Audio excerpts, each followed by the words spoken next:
जैसा हम यहाँ कह रहे थे, सरकार की तरफ से यही न्यूज़ आई है। अरे भैया, चर्चा शुरू तो करिए। 8 घंटे से इसको चर्चा का समय हम बढ़ा भी सकते हैं। 8 और 12, 4 घंटे के चक्कर में चर्चा को मत छोड़िए। चर्चा होनी चाहिए। हमने सभी दलों से बात की है, सभी दलों को कहा है, हर पार्टी को अपना पक्ष रखने का अधिकार है, कह रहे हैं किरण रिजिजू। और कह रहे हैं कि चर्चा का समय बढ़ाया जा सकता है अगर आवश्यकता हो तो। चर्चा का समय, वक्फ बिल पर चर्चा का समय बढ़ाया जा सकता है। सरकार का रुख ऐसा नहीं है कि हम अड़े हुए हैं 8 घंटा, यानी 8 घंटा कह रहे हैं कि अगर आपको और बातचीत का समय चाहिए तो हम चर्चा को आगे बढ़ा देंगे। हमने सभी दलों से व्यापक चर्चा की है, सबसे बात की है, सबके पॉइंट ऑफ व्यू को आगे किया है और हर पार्टी अपना पक्ष रखने का अधिकार उसको है, समय उसको दिया जाएगा। आप खड़े हो, बोलें। यतेंद्र इस वक्त हमारे साथ जुड़ रहे हैं। यतेंद्र, यही बात हम थोड़ी देर पहले यहाँ अखाड़ा में कर रहे थे, मैं, आप, अमिताभ और अरुण, कि सरकार का रुझान यही है कि भाई आप चर्चा शुरू कीजिए। 8 घंटा अभी एलोकेशन है, बढ़ना है, समय अवधि बढ़ानी है तो बढ़ा दी जाएगी, लेकिन कल इस बिल पर चर्चा करेंगे और उसको पास भी करने की कोशिश करेंगे। देखिए बिल्कुल आनंद, सरकार की तरफ से बीएससी की मीटिंग में यही कहा गया था कि वो चर्चा के लिए तैयार है, लेकिन चर्चा का समय 8 घंटे रखते हैं। अपोजिशन 12 घंटे की मांग पर अड़ा रहा है। सरकार ने कहा कि अगर जरूरत पड़ी और सदन का सेंस बना है, सदन का सेंस रहता है तो बिल्कुल चर्चा को आगे बढ़ाया जा सकता है जरूरत के हिसाब से। लेकिन अपोजिशन अपनी मांग पर अड़ा रहा। वो चाहता है कि 12 घंटे का समय पहले से ही सरकार डिसाइड करे और उसको ऑफिशियल उसका अनाउंस करे और तभी अपोजिशन चर्चा में भाग लेगा। इस तरह की बात कहते हुए अपोजिशन ने बीएससी की मीटिंग से वॉकआउट कर दिया, क्योंकि अपोजिशन की रणनीति है कि अगर 12 घंटे चर्चा पर सहमति बनती है तो अगले 2 दिन तक लोकसभा में चर्चा हो सकती है और आने वाले समय में राज्यसभा में बिल जाने से रोका जा सकता है। तो जी, अपोजिशन की रणनीति है कि इस बिल को ज्यादा से ज्यादा समय तक टाला जा सके, यानी कि अगले सेशन तक टालने की अपोजिशन की रणनीति है। लेकिन सरकार चाहती है कि 8 घंटे की अगर चर्चा होती है और सेंस बना रहता है तो वो कल ही इस बिल को पास करा देंगे। अगर हालांकि जरूरत पड़ी, सरकार की तरफ से यह भी मैसेज दिया गया है, जो अपोजिशन ने भी मांग किया, अगर जरूरत पड़ती है तो सदन का जो सेशन का समय है वो बढ़ाया जा सकता है। हालांकि अभी सरकार ने इस पर फैसला नहीं लिया, क्योंकि सरकार ये चाहती है कि अगर अपोजिशन मान जाता है तो इसी सेशन में इस बिल को लोकसभा और राज्यसभा से पास करा दिया जाए। लेकिन एक ऑप्शन सेशन की समय सीमा को बढ़ाने को लेकर भी खुला हुआ है, जी, जिसको सरकार समय के हिसाब से जिस पर डिसीजन लेगी। जी। तो अभी अगर आप आंकड़े देखें, जल्दी से मैं जानना चाहता हूं कि एनडीए, अगर इन आंकड़ों को भी देख लेते हैं कि अगर बिल में एनडीए के सारे घटक दल साथ रहे तो बीजेपी के पास। तब बीच में 8 घंटे का चर्चा का समय तय किया गया और ये भी स्पीकर साहब ने कहा कि 8 घंटे चर्चा का समय दिया है, जिसको बढ़ाया जा सकता है, लेकिन हाउस का सेंस लेकर के। चर्चा तो हमेशा ऐसे होते हैं जब आप टाइम तय करते हैं तो अगर हाउस को लगे कि डिस्कशन का समय को बढ़ाना चाहिए तो समय को बढ़ाया जाता है, एक्सटेंड किया जा सकता है। लेकिन अगर बहाना बना करके अब चर्चा में हिस्सा नहीं लेना चाहता है और बहाना बना करके वॉकआउट करने का कोई कदम उठाते हैं तो मैं रोक नहीं सकता हूं उसको। हम तो चर्चा चाहते हैं और जेपीसी ने व्यापक रूप से इस We had a business advisory committee meeting for Lok Sabha. I had proposed before the committee that tomorrow on 2nd April we are bringing the Waqf Amendment Bill, and for that we have to allocate time for discussion. And we had proposed that initially from 4 hours, 6 hours, whatever the committee decides, government is okay. Then there was differences in the opinions amongst various parties. Some of the members wanted 4 hours, some members wanted 6 hours, the opposition parties wanted 12 hours. So finally there was an agreement that the total time to be allocated for discussion on Waqf Amendment Bill would be 8 hours, extendable after taking the sense of the House. The Honorable Speaker made an announcement that 8 hours is fixed right now for Waqf Amendment Bill, and if required, we will take the sense of the House and extend the time for discussion. After that, the opposition party made a walkout, and I don't know the reason. Government is very honestly and keenly looking forward to have a proper discussion on Waqf.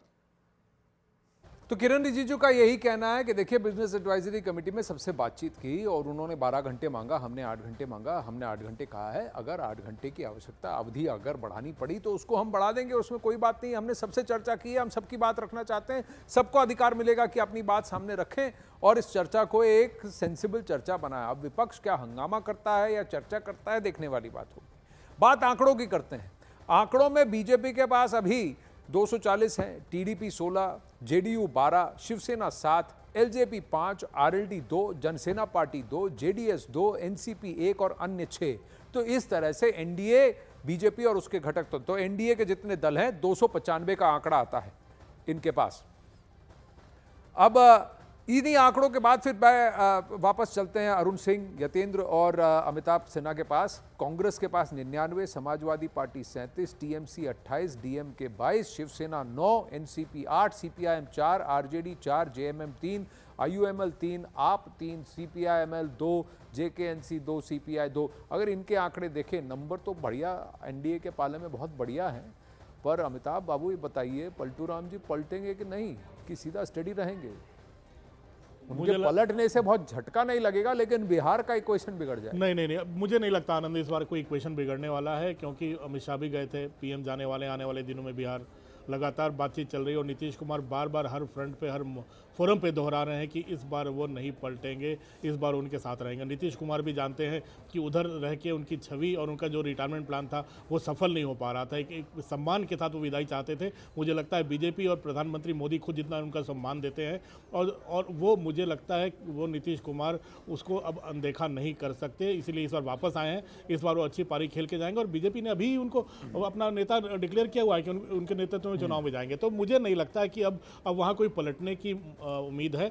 सबसे बड़ी बात, TDP भी साथ है इसमें। TDP संकेत दे रही है। अभी तक कोई मुझे विरोधाभास के स्वर नजर नहीं आया, ना टीडीपी से ना जेडीयू से। चाहे ललन जी की बाइट देखें, ललन सिंह जी की, चाहे संजय झा जो राष्ट्रीय अध्यक्ष हैं उस पार्टी के, उनकी बाइट देखें, चाहे उनके प्रवक्ताओं की बाइट देखें जेडीयू के, मुझे नहीं लगता बहुत ज्यादा। तो फिर ये कौन से संशोधन का इंतजार कर रहे हैं? वो रेडी रेकनर में नहीं है क्या भैया?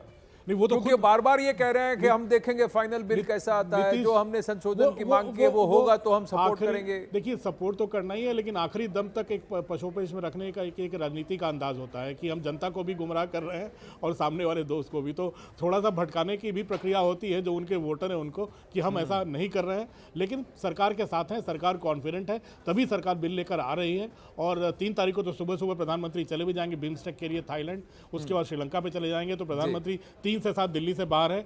जो कल ही करना है, जो 8 घंटे में जो बहस करनी है, कल काफी कुछ साफ हो जाएगा। हाँ, तो जो करना है वो तो कल ही करना है, क्योंकि जैसा हम कह रहे थे बिम्स्टेक के लिए और उसके बाद श्रीलंका जा रहे हैं प्रधानमंत्री नरेंद्र मोदी। तो इसलिए जो भी होगा, और लैंडमार्क बिल होगा। कितना इंपॉर्टेंट होगा ये बिल, क्या आपने उसके तथ्य देखे हैं? और अगर आप विपक्ष की जो बात कर रहा है, विपक्ष की क्या रणनीति होगी, जल्दी से मैं अरुण से जानना चाहता हूं। डिसरप्शन की क्या कोशिश करेंगे या डिबेट के जरिए अपना सिक्का जमाने की कोशिश करेगा विपक्ष?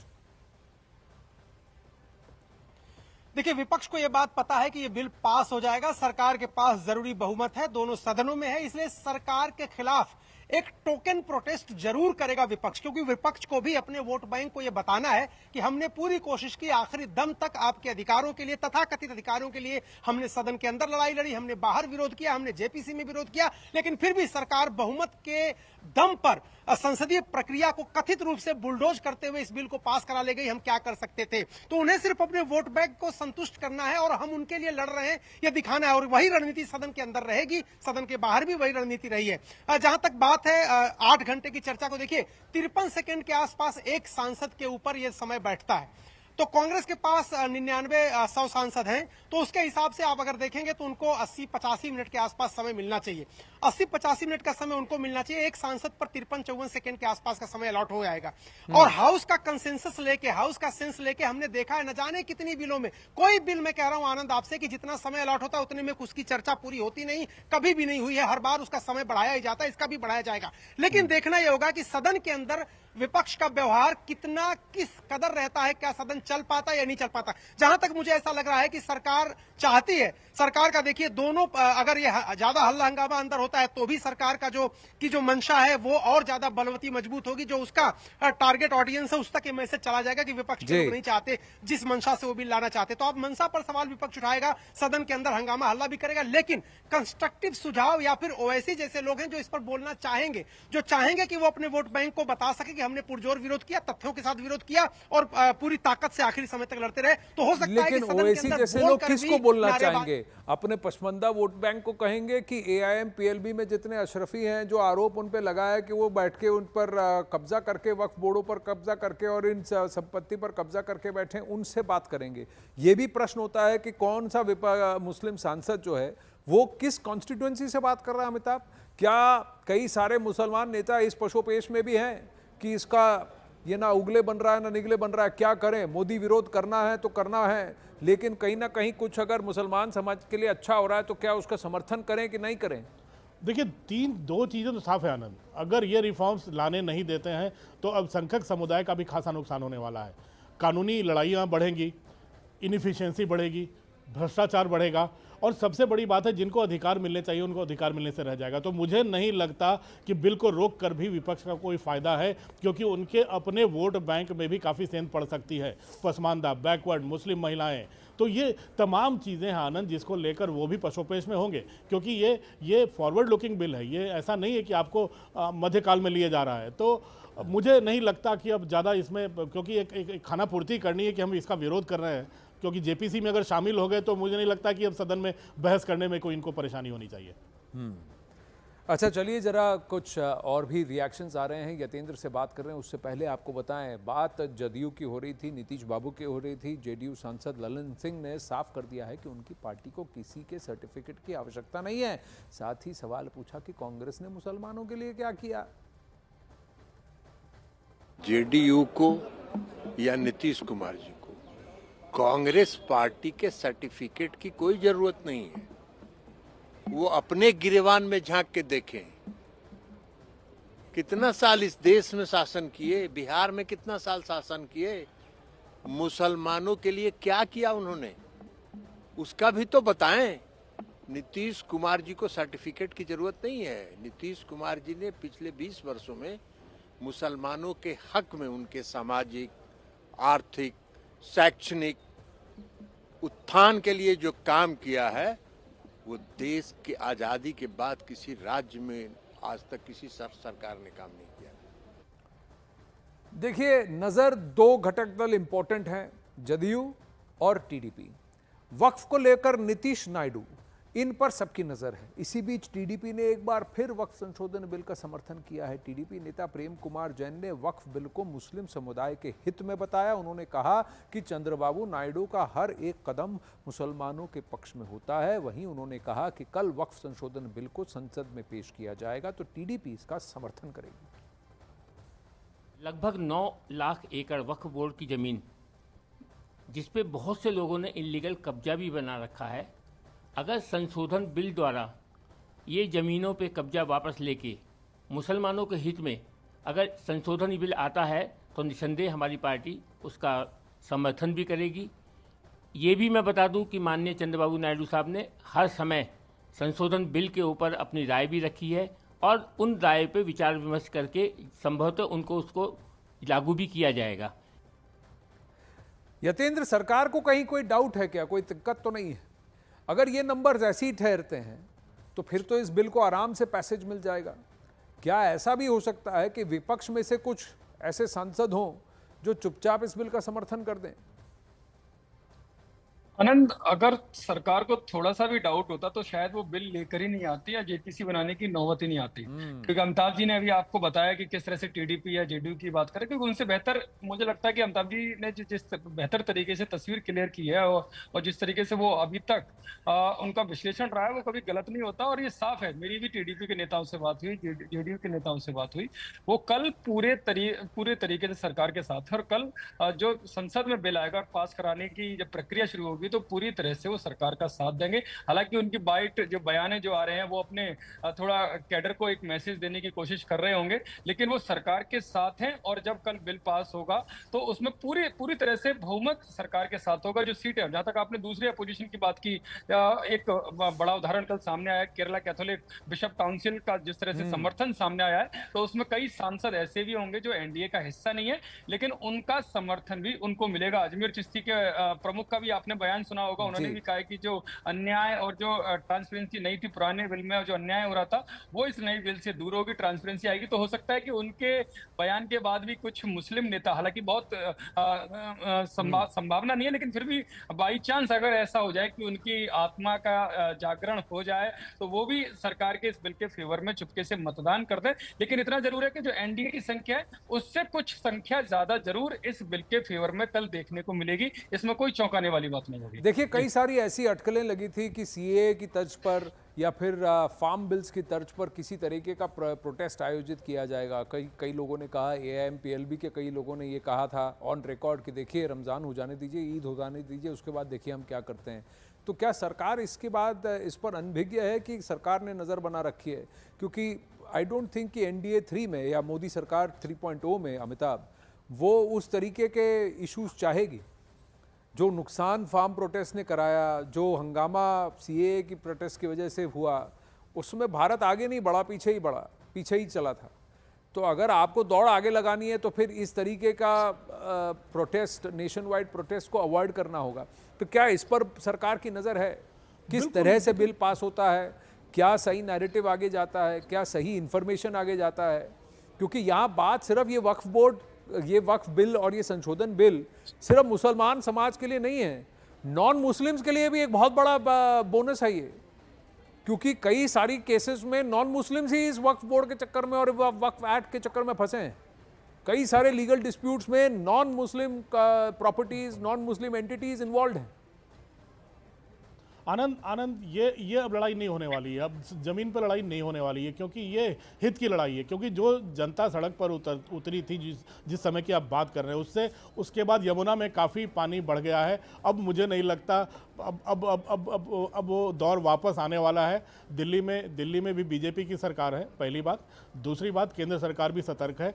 तीसरी बात, ये मैं बार बार कह रहा हूँ, ये अल्पसंख्यक समुदाय के हित में है ये वक्फ बिल। इस जो संशोधन इसमें किए जा रहे हैं वक्फ बिल में, तो ये तमाम चीज़ें ऐसी हैं जो उस तरह की घटनाओं को होने से रोकेंगी। और मेरे ख्याल से अल्पसंख्यक समुदाय का एक महत्वपूर्ण हिस्सा, महत्वपूर्ण तबका, जिसमें आप जो बोल रहे हो, जो कुछ लोगों के हाथ में जो वक्फ की संपत्तियां जो मजबूती से जिनके हाथों में होती थी और जो करप्शन, जिसमें भ्रष्टाचार तक बढ़ता था, जिनकी संपत्तियां बढ़ती थी, जिनकी संपत्तियां ही बढ़ती रही लगातार, तो अब उन सब चीज़ों पर काफ़ी काबू पाएगा ये संशोधन बिल। और मुझे लगता है इसमें जनता भी साथ देगी, जो पिछड़ी है, चाहे वो अल्पसंख्यक समुदाय की हो चाहे दूसरे समुदाय की हो। जी, अब अरुण, मैं आपसे जानना चाहता हूं कि विपक्ष में क्या इस पर कॉन्सेंट्रेटेड रणनीति है कि एक दूसरे के क्यू को फॉलो किया जा रहा है? क्योंकि लीड एआईएमआईएम ले रही है, तो क्या कांग्रेस को ऐसा लग रहा है कि भाई ये क्यों लीड ले रहे हैं, या कांग्रेस आराम से डबल गेम खेल रही है कि मोदी विरोध जहां तक हो सकता होगा, लेकिन अगर मुस्लिम समुदाय और मुस्लिम समाज लार्जली चाहता है कि इस तरीके का संशोधन हो तो चुपचाप इसका समर्थन भी करेगा? देखिए, पहली बात तो आनंद, ये मुसलमानों का खैरख्वाह सबसे बड़ा कौन है, यही साबित करना है संसद के अंदर। और कोई पार्टी पॉलिटिकल दूसरे को स्पेस नहीं देना चाहती। आज कुछ मामलों को लेकर प्रोटेस्ट हो रहा था संसद के अंदर, लोकसभा जिसके लिए 2 बजे तक स्थगित कर दी गई। टीएमसी का अपना मुद्दा था, किसी जज का, समाजवादी पार्टी का मुद्दा रामजी लाल सुमन थे, कांग्रेस के लोग खड़े थे, 3 सांसद निकले बाहर। हमने पूछा आप क्यों प्रोटेस्ट कर रहे थे, उन्होंने कहा इसलिए क्योंकि लोग खड़े थे, हम भी खड़े हो गए। तो वो मुद्दे पर तो वो खड़े हो सकते हैं, लेकिन अगर वक्फ की बात आएगी, मुस्लिम वोट बैंक की बात आएगी, तब सबको दिखना होगा कि कौन सबसे ज्यादा उनका हित चिंतक है और कौन सबसे ज्यादा उनके लिए लड़ रहा है। जहां तक आपने बात थोड़ी देर पहले कही थी जेडीयू की और टीडीपी की, एक छोटी सी बात बता रहा हूं आपको। कुछ दिन पहले दिल्ली में दही चूड़ा का एक आयोजन किया था संजय झा, जो कार्यकारी अध्यक्ष हैं जेडीयू के। अमित शाह गृह मंत्री का एक मिनट पॉलिटिकल मीटिंग्स के लिए फिक्स होता है, उनके पास समय नहीं होता, वो घंटों बैठे थे वहां जाके। अब आप इसी बात से अंदाजा लगा लीजिए कि इस तरह के बिल लाने से पहले जब इस तरह का की बैठकें होती हैं और घंटों जब वहां जाके बैठ रहे हैं, तो क्या जेडीयू इसका विरोध कर सकती है? मुझे लगता है कोई संभावना दूर दूर तक नहीं है। न टीडीपी विरोध करेगी, कहीं ना कहीं दोनों साथ रहेंगे। कहीं ना कहीं वो इस वक्फ संशोधन बिल के लिए था कि बिहार का अरेंजमेंट वहां फिट हो रहा था दही चूड़ा के साथ। ये तो बात देखिए, अमिताभ मुस्कुरा गए, बिहार की बात करते हैं अमिताभ मुस्कुरा गए। अगले 6 महीने बिहार के ही आनंद। अगले 6 महीने बिहार के ही हैं। अगले 6 महीने, अरे देखिए बिहार जिस तरह से चल सकता है, अपने पोटेंशियल को रियलाइज कर ले तो भारत का भविष्य भी बिहार के हाथ में है। आईएएस ऑफिसर वहां से आते हैं, बढ़िया आईपीएस ऑफिसर आते हैं, आला जर्नलिस्ट वहां से आते हैं। आपके सामने मैं बैठा हूं ना। वहाँ की भाषा, वहाँ का हिस्ट्री वहां से है। देखिए सीता जी वहां से है, रामलला भी वहीं से है। तो अगर आप देखें तो बिहार का कंट्रीब्यूशन तो होना चाहिए, लेकिन बिहारी कितना अपना पोटेंशियल रियलाइज करेंगे वो देखने वाली बात है। चलिए आगे बढ़ते हैं। वक्फ बिल पर सियासी घमासान जारी है। इसी बीच एआईएमआईएम प्रमुख असदुद्दीन ओवैसी ने केंद्र पर निशाना साधा है और वक्फ बिल को बर्बाद बिल बताया है। ये वक्फ बिल आर्टिकल 14, आर्टिकल 25, 26, 29 का ग्रेव वायलेशन है। ये वक्फ बिल नहीं है, बल्कि ये वक्फ बर्बाद बिल है ये।